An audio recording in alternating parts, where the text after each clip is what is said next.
Lors de la réalisation d'une couronne avec attachement, on recommande souvent d'intégrer un fraisage dans la partie linguale et proximale de cette même couronne afin de mieux répartir les charges sur la dent et éviter un effet de levier. Le fraisage, appelé également contournement fraisé, est formé de 3 composants distincts: la finition cervicale, le bras de contournement, l'épaulement occlusal et le stabilisateur.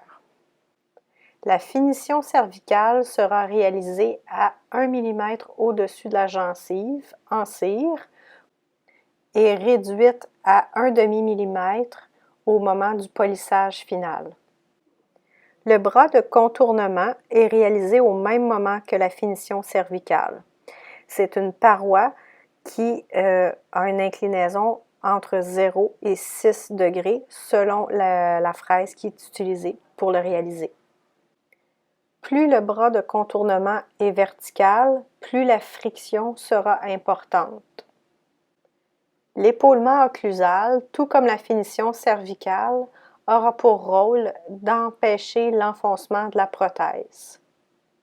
Finalement, le stabilisateur, qui aura, comme son nom le dit, une fonction de stabilisation pour empêcher le mouvement de la prothèse, va être fraisé 1 mm plus haut que la finition cervicale.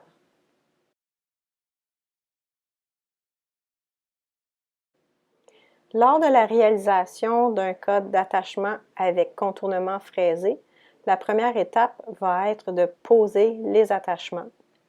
Par la suite, on va transférer le modelage en cire sur le modèle de Geller afin d'identifier la hauteur du parodonte et marquer la finition cervicale 1 mm plus haut que la gencive.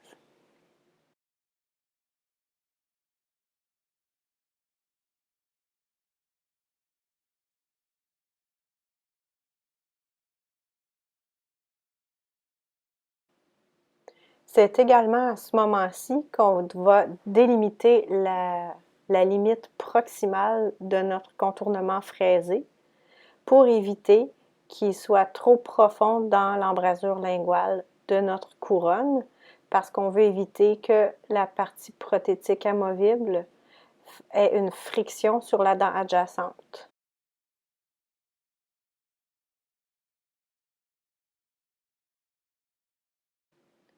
Une fois que les limites de notre contournement fraisé vont être bien identifiées, on peut retirer toutes les parties avec les dents sur notre modèle maître pour se donner de la place pour travailler, et on va bloquer également les trous d'accès pour les goujons pour éviter qu'ils ne se remplissent de cire de fraisage.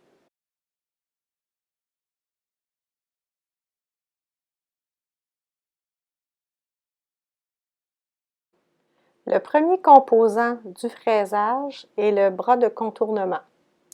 C'est une surface verticale qui se termine au plus bas par la finition cervicale située 1 mm au-dessus de la gencive. Lors du fraisage du bras de contournement, on va s'assurer de ne jamais dépasser la moitié du diamètre de la fraise pour éviter d'avoir un épaulement au niveau cervical qui est trop profond. L'appareil utilisé pour réaliser un contournement fraisé est similaire à un paralléliseur, à l'exception de sa potence verticale qui comporte une pièce à main. La vitesse de rotation recommandée pour la cire est de 3 à 5 000 tours par minute, mais on pourra revoir la vitesse à la baisse selon le comportement de la cire qui ne doit pas chauffer. On applique une mince couche de séparateur à cire à la fois sur la couronne et sur l'instrument rotatif pour éviter que les copeaux de cire n'adhèrent à la couronne et à la fraise. Dans ce cas-ci, un couteau vrillé à lame espacée est utilisé.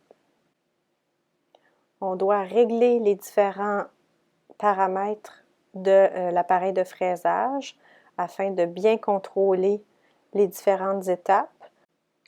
On va entre autres régler la hauteur de la potence pour éviter que notre fraisage ne descende trop bas sur l'épaulement de la couronne. On va fraiser tranquillement la cire jusqu'à obtenir l'épaisseur, la profondeur voulue dans notre fraisage. On y va lentement pour éviter de surchauffer la cire et on nettoie le plus souvent possible pour bien voir ce qu'on fait et pour s'assurer de conserver l'épaisseur minimale requise pour faire la coulée en alliage.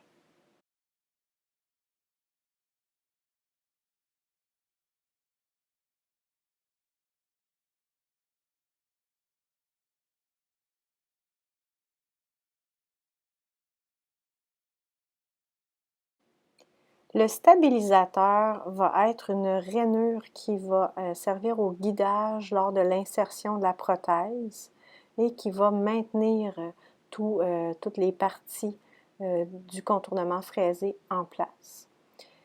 On va l'appeler interlock lorsqu'il est situé à la jonction entre deux couronnes qui sont jumelées. Et on va l'appeler intralock lorsqu'il est à l'intérieur d'une seule et même couronne. Le stabilisateur va se terminer 1 mm au-dessus de la finition cervicale, dans l'embrasure, à la limite de l'embrasure linguale, pour permettre une insertion facile de la prothèse amovible, sans interférence sur les dents adjacentes. Lorsqu'on planifie l'emplacement de notre stabilisateur, on doit tenir compte du bras de contournement qui a déjà été réalisé, des dents adjacentes et également de l'épaisseur minimale requise pour que la coulée d'alliage soit faite de façon sécuritaire. Donc, on fait une double vérification au niveau de la couronne en cire et également au niveau de la préparation qui est sous-jacente. Les mêmes précautions sont nécessaires en termes d'application de séparateur. Et on va aller fraiser notre stabilisateur en perçant à l'aide d'une mèche et on va ne faire qu'un seul passage dans la cire pour éviter d'agrandir le trou par friction. Le stabilisateur doit évidemment communiquer avec le bras de contournement et parfois, après son fraisage, on va constater que le bras de contournement n'est pas suffisamment profond à cet endroit-là de la couronne. Donc, on va devoir repasser une fois le fraisage complété pour aller ouvrir vers le stabilisateur.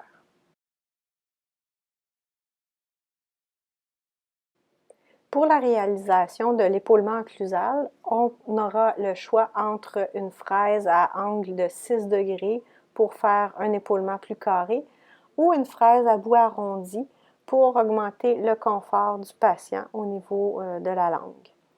L'épaulement occlusal, tout comme la finition cervicale, va avoir pour rôle d'empêcher l'enfoncement de la prothèse. Lors du fraisage de l'épaulement occlusal, on doit garder en tête qu'on doit maintenir un stabilisateur d'au moins 3 mm de haut. Donc, ça va être important de régler la hauteur de la potence à 3 mm plus haut que la profondeur où on a fait le perçage du stabilisateur. On va également porter attention à bien enfoncer les fraises bien au fond de la pièce à main à chacune de ces étapes parce que les fraises ont exactement la même longueur. Ça va permettre de se référer sur l'appareil de fraisage pour aller chercher les dimensions requises. Donc, on va ajuster la hauteur de notre potence et on va la soulever de 3 mm pour s'assurer de maintenir la hauteur de notre stabilisateur tout au long de cette étape-là.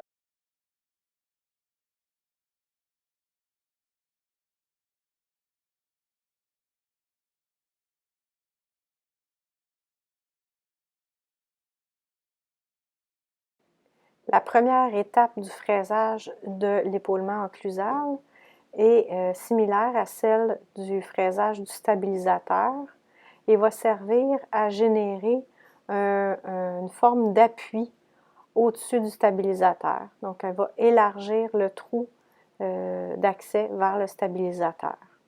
Ensuite, on va fixer la hauteur de la potence dans sa partie la plus basse et on va aller fraiser jamais plus de la moitié du diamètre de la fraise et on va aller former toujours au même niveau, toujours sur une surface horizontale, notre épaulement occlusal.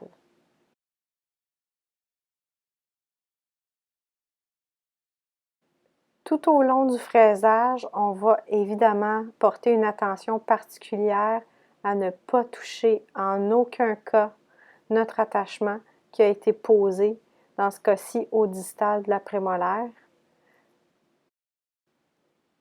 Habituellement, à partir de cette étape, on aurait terminé.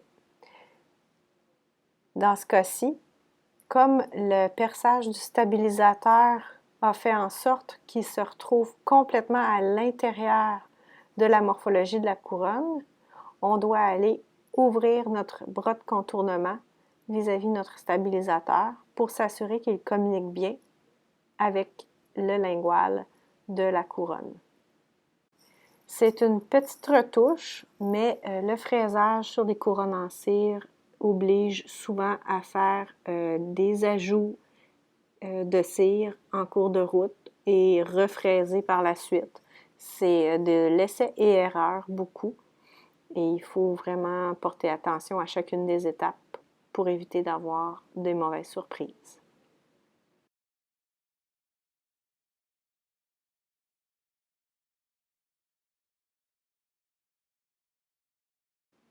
Alors j'espère que cette vidéo vous a permis d'en savoir davantage sur le fraisage.